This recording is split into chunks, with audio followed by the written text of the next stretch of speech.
When CIG announced Theatres of War, I believe a lot of people, including myself, wondered why CIG is putting a lot of time and effort into a Battlefield style game. So I'm going to do this episode on my thoughts on why Theatres of War is here in the first place and what it can actually do for the future of Star Citizen.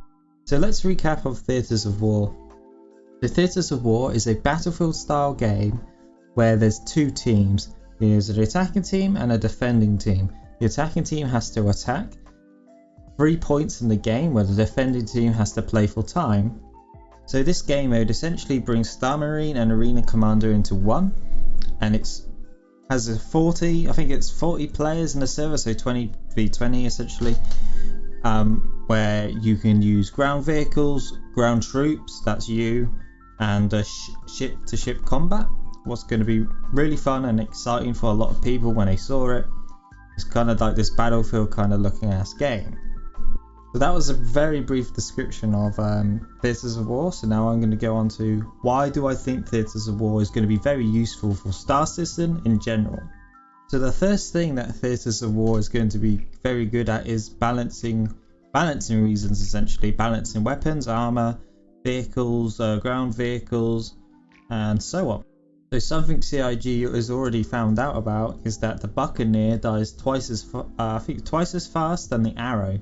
So the Arrow is either shooting the Buccaneers way too quickly and killing them way too quickly, or it's way more powerful. Unfortunately, their fix right now is to spawn double the amount of Buccaneers. But essentially now CIG kind of have a good idea that the Buccaneers is getting killed a lot more than what the Arrow is, and they could in the future make changes to the Buccaneer or changes to the Arrow depending on which one's actually OP or which one's just underpowered in the future. What's very good for us for playing in the actual Star Citizen universe is because now we can actually have a gun that's not going to be so overpowered when it gets released. They could actually just bring this gun into Theatres of War before it gets released in Star Citizen in the future maybe, and actually test the gun out, see if this gun's really OP, see if it's even annoying. Maybe there's a taser that comes out and they want to balance the taser so people can't just constantly tase someone and basically troll them. They could do this in Theatres of War and test this out. So for game balancing, this is very, very good for for Star Citizen in the future, and I hope that this is a good game mode that can really discover and try to get rid of this meta. CIG has already said that they don't want meta, they want more diversity in how people are going to set their weapons up, and they can actually really find good information through Theatres of War.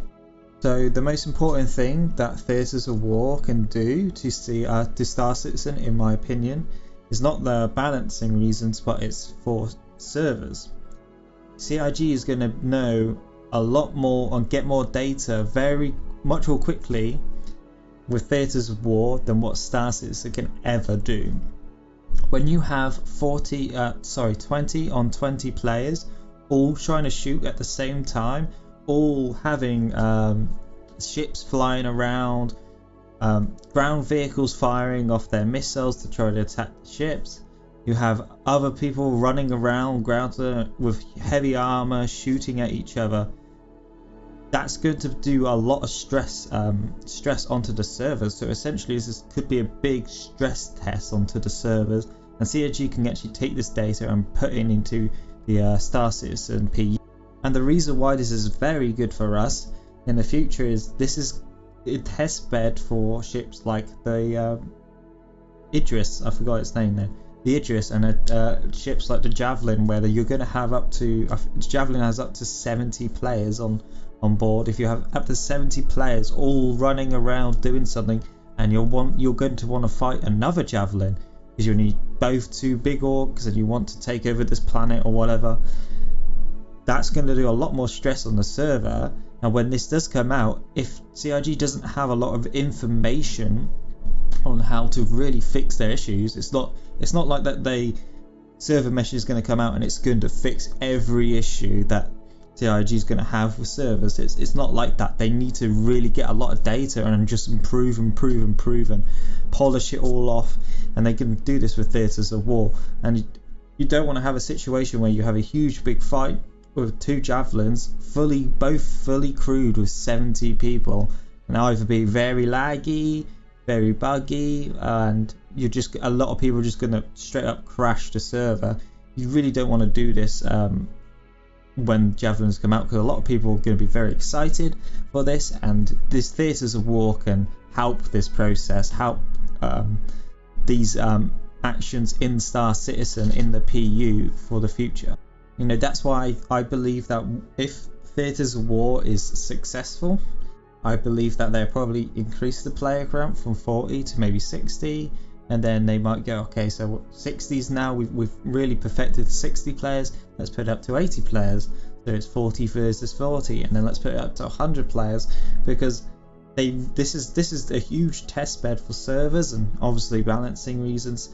And I think a lot of people need to go into Theatres of War to think, okay, this is not going to be the most polished experience, even for Star Citizen's term, because this is, to me, is a test bed on server stress and onto balancing.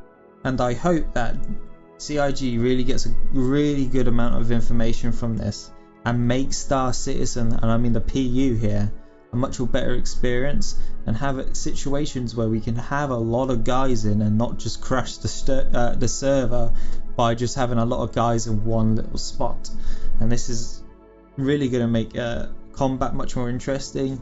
I don't think we're going to have huge fleet battles like EVE Online, but I think this is going to be a start to trying to get big battles, like maybe 2 javelins, maybe a couple of capital ships fully crewed in the area, not a big fleet, but like a couple of capital ships. And hopefully Theatres of War can actually get developed in those situations where we could maybe have some capital ships just for the stress testing, to stress test capital ships in the PU. So that's what I've got to say for Theatres of War. And basically, what can Theatres of War do for Star Citizen? I've just said my points. I'm very looking forward to Theatres of War. I'm very interested to see where this is going to go. Hopefully it starts getting developed and not abandoned like Star Marine is, because this could be something really great for Star Citizen and for everyone involved. So thank you guys for watching. I hope you enjoyed it. This video was a bit odd because this is the first time I've done a video where I've come home from work now. Generally I was been off for work, so I had a lot more time to prep this a bit, but unfortunately today I haven't, because I'm now back at work. I just want to quickly say that this is why this video might be a little shorter, or it might be a little different. Hopefully when I get back into the groove and I'm not coming back tired and exhausted from work, I'll be much more better at this. But I hope you guys enjoyed it. Press the like button if you like this video. Press the dislike button if you didn't like this video, and maybe put in the comments why you didn't like this video. I really do read the comments, and I really do read constructive criticism, if you could say, and so I can improve my content in the future. If you want to subscribe, just press that subscribe button. It really helps out my channel. And yeah, thank you guys. Goodbye.